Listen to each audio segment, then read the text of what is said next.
স্বাধীনতা বিশ্বাস করে প্রত্যেকটি মানুষকে আজকে সিদ্ধান্ত নিতে হবে যে এই বিশৃঙ্খলাকারী যারা রাজপথে এসে রাজপথ বন্ধ করে দিতে চায়, যারা মানুষকে বিভ্রান্ত করতে চায়, তাদের বিরুদ্ধে কি ব্যবস্থা আমরা গ্রহণ করব।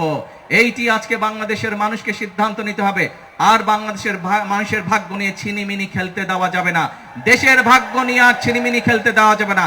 এখন সময় হচ্ছে দেশ গড়ার সময়, এখন সময় হচ্ছে জাতির ভাগ্য গঠনের সময়। কাজে আমাদের 20 কোটি মানুষের 40 কোটি হাতকে আজকে শ্রমিকের হাতে রূপান্তরিত করতে হবে। আমাদের দেশকে সামনের একদিনে এগিয়ে নিয়ে যেতে হবে। পৃথিবীর বহু দেশ আছে, যেই দেশগুলো আমাদের মতন আমাদের সাথেই স্বাধীন হয়েছিল, কিন্তু সেই দেশগুলো আজকে অনেক এগিয়ে চলে গেছে, কিন্তু বিভিন্ন চড়াই উতরাই পেরিয়েও আমরা সেই জায়গায় পৌঁছতে পারিনি। আজ আমাদেরকে সিদ্ধান্ত নিতে হবে যে আমরা দেশের উন্নয়নে, মানুষের ভাগ্যের উন্নয়নে আজ আর কোনো বাধা মানব না। আজ আপনারা দেখেছেন যে এখানে সামান্য কয়েকজন মানুষকে আমরা দলের পক্ষ থেকে এবং সরকারের পক্ষ থেকে আমরা চেষ্টা করেছি সহযোগিতা করার জন্য। ঠিক যেভাবে আমরা চেষ্টা করছি যে মা বোনদের পাশে ফ্যামিলি কার্ড নিয়ে তাদেরকে সহযোগিতা করার জন্য, কৃষক ভাইদেরকে কৃষি কার্ড দেওয়ার মাধ্যমে সহযোগিতা করার জন্য। কারণ প্রথমে যেই কথাটি বলেছি যে বিএনপি হচ্ছে সেই দল যেই দল দেশের জন্য রাজনীতি করে।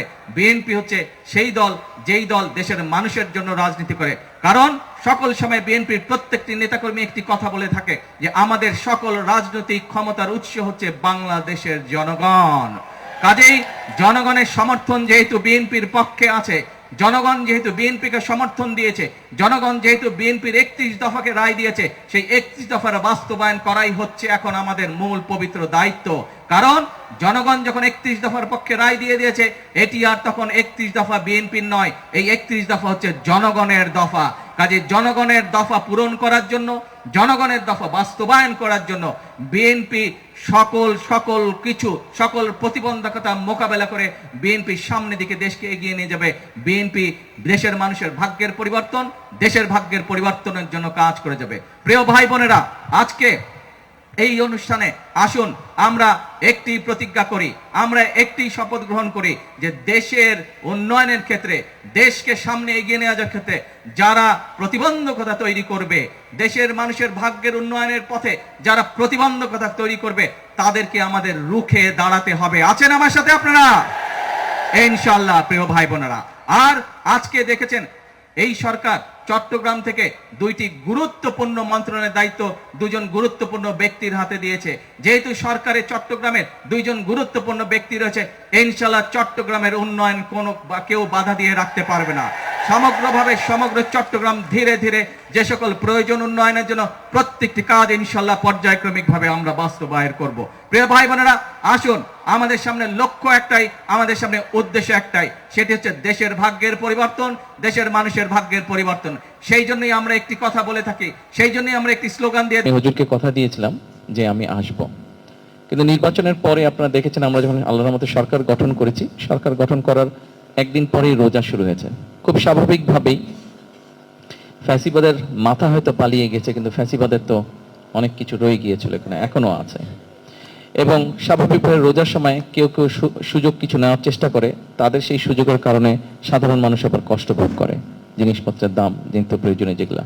তো স্বাভাবিকভাবে একদিন পরে রোজা শুরু হওয়ার পর থেকে স্বাভাবিকভাবে নতুন সরকার আমাদেরকে খুব সতর্ক থাকতে হয়েছে যাতে সেই বিষয়টা আমরা মোটামুটিভাবে কন্ট্রোলের মধ্যে রাখতে পারি। আলহামদুলিল্লাহ, আল্লাহর রহমতে এবার গেল রমজানে আমরা সেটা সক্ষম হয়েছিলাম রাখতে।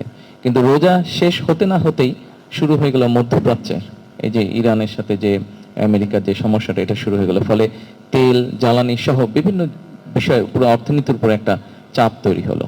এই বিভিন্ন কারণে বিভিন্ন বিষয়ে দেখভাল করতে গিয়ে আমার আসতে দেরি হয়ে গেছে। তারপরে আমি আল্লাহর কাছে হাজারো শুকরিয়া জানাই যে আজকে আল্লাহ আমাকে সেই রহমত দিয়েছেন, আমি এসে আমার সালামটা হুজুরকে আজকে দিতে পেরেছি। সকল মুরব্বীবর্গ সহ সকল ইলামা ইকরাম আপনারা যারা এখানে উপস্থিত আছেন, আপনাদের প্রত্যেককে আমি আরেকটা কারণে শুকরিয়া আদায় করতে চাই, আপনাদের কাছে ধন্যবাদ জানাতে চাই। বিগত নির্বাচনের সময় আমরা একসাথে থেকে কাজ করে যেভাবে দেশকে বিপদের হাত থেকে আমরা মুক্ত করেছি, সেই জন্য এখানে আপনাদের সারা দেশময় আপনাদের যারা আছে সহকর্মীবৃন্দ আছে তারা কাজ করেছেন, ফলে আমরা দেশকে একটা বিপদ থেকে আমরা রক্ষা করতে পেরেছি। তবে একটা জিনিস আমি বলবো, যেই একসাথে যেই কাজটা আমরা করেছি, যেটা হুজুরের নির্দেশে আপনারা সবাই করেছেন, হুজুরের দয়ায় উনি দোয়া করেছিলেন, সেই জন্য আমরা সফল হয়েছি আল্লাহর রহমতে। তবে সমস্যাটা আমাদের এখনো শেষ হয়ে যায়নি। বিগত ফ্যাসিবাদের সময় আপনারা দেখেছেন যে সারা দেশে কিভাবে দেশের মানুষের অর্থ সম্পদ লুটপাট করে এই দেশ থেকে বিদেশে পাচার করে দেওয়া হয়েছিল। এর বাইরেও নির্বাচনের আগেই হোক, নির্বাচনের পরে হোক, আমি দেশের বিভিন্ন জায়গায় গিয়েছি। যখন বিভিন্ন জায়গায় গিয়েছি অথবা বিভিন্ন জায়গার মানুষ যখন আমার কাছে এসেছে, কথা বলেছে, প্রত্যেকটা জায়গাতে আমি দেখেছি বিভিন্ন রকম সমস্যা আছে। বিভিন্ন সমস্যা আমি নিজেও দেখে এসেছি। কাজেই শিক্ষার কথা বললেন, এই যে এখানে একজন বললেন যে হাসপাতালের বিষয়ে বললেন, এরকম হাসপাতালের দাবি আছে, স্কুল কলেজের দাবি আছে, রাস্তাঘাটের দাবি আছে, বিভিন্ন কর্মসংস্থানের দাবি আছে। আজকে সকালবেলা আমি গিয়েছিলাম মাতারবাড়ি। মাতারবাড়িতে এই জন্য গিয়েছিলাম যে ওই পুরো অঞ্চলটা, এর আগে আপনারা কয়েকদিন আগে দেখেছেন যে এখানে সালুদ্দিন সাহেব এবং খসরু সাহেব কয়েকদিন আগে এই ব্রিজের, কর্ণফুলী ব্রিজের ওপারে একটি জায়গায় আমরা চাইনিজদের সাথে কথা বলেছি, চাইনিজদেরকে আমরা বড় একটা জায়গা দিয়েছি, সেখানে তাহলে মিল কারখানা করবে। কিন্তু এই মিল কারখানাগুলো চালানোর জন্য তো বিদ্যুতের প্রয়োজন, গ্যাসের প্রয়োজন। বিগত 17 বছর ফ্যাসিবাদের সময় যেটা হয়েছিল, এই গ্যাস বিদ্যুৎ এগুলো এমনভাবে ব্যক্তি খাতে বা বিদেশিদেরকে দিয়ে দিয়েছে, ফলে দেশের ভিতরে নিজেদের গ্যাস আছে কিনা এটা তারা খুঁজে বের করার চেষ্টা করেনি।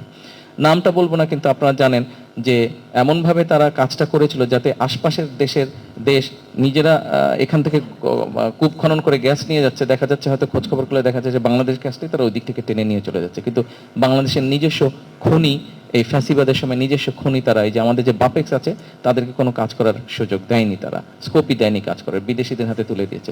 তো এই যে পরিকল্পনাহীনভাবে যে কাজ করা হয়েছে, অথবা কাউকে ব্যক্তি স্বার্থ উদ্ধারের জন্য কাউকে কাজগুলো দিয়ে দেওয়া হয়েছে, ফলে হয়েছে কি, এটার সমস্যা। এই যে বেশ কিছুদিন ধরে ধরেন গ্যাসের একটা দুর্ঘটনার জন্য গ্যাসের একটু সমস্যা আছে, আশা করি ইনশাল্লাহ আল্লাহর মতে আগামী 5-7 দিনের মধ্যে এটা ঠিক হয়ে যাবে, সমস্যা কিছুটা কমে আসবে। বিদ্যুতের সমস্যা আছে আমরা জানি, কিন্তু ওই যে ফ্যাসিবাদের সময় পরিকল্পনাহীনভাবে যে কাজগুলো হচ্ছে, ফলে তার খেসারত তারা কিন্তু অর্থ করে নিয়ে গেছে, কিন্তু তার খেসারত এই দেশের মানুষকে এখন দিতে হচ্ছে।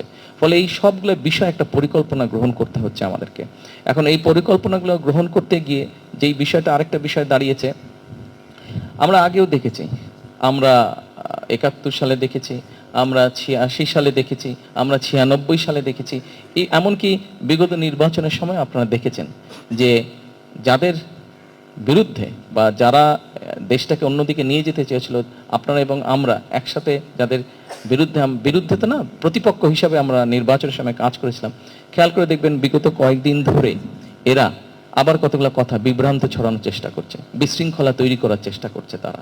সেই জন্য আমি বলছি যে আমরা যে একসাথে কাজ করছি, দেশটাকে যে একটা সঠিক রাস্তায় আমরা নিয়ে আসার জন্য চেষ্টা করছি, এখানে আমরা নির্বাচনের আগে যেভাবে একসাথে কাজ করেছি, আপনাদের কাছে আজকে হুজুরের দোয়া নিয়ে আমি বলতে চাই, আপনাদের সকলকে আমি অনুরোধ জানাতে চাই যে আমাদের আগামী দিনগুলোতে আমাদেরকে একসাথে থাকতে হবে। হ্যাঁ, একসাথে আমাদেরকে থাকতে হবে। হ্যাঁ, আমি জানি এখানে কিছু আপনারা দাবি উপস্থাপন করেছেন,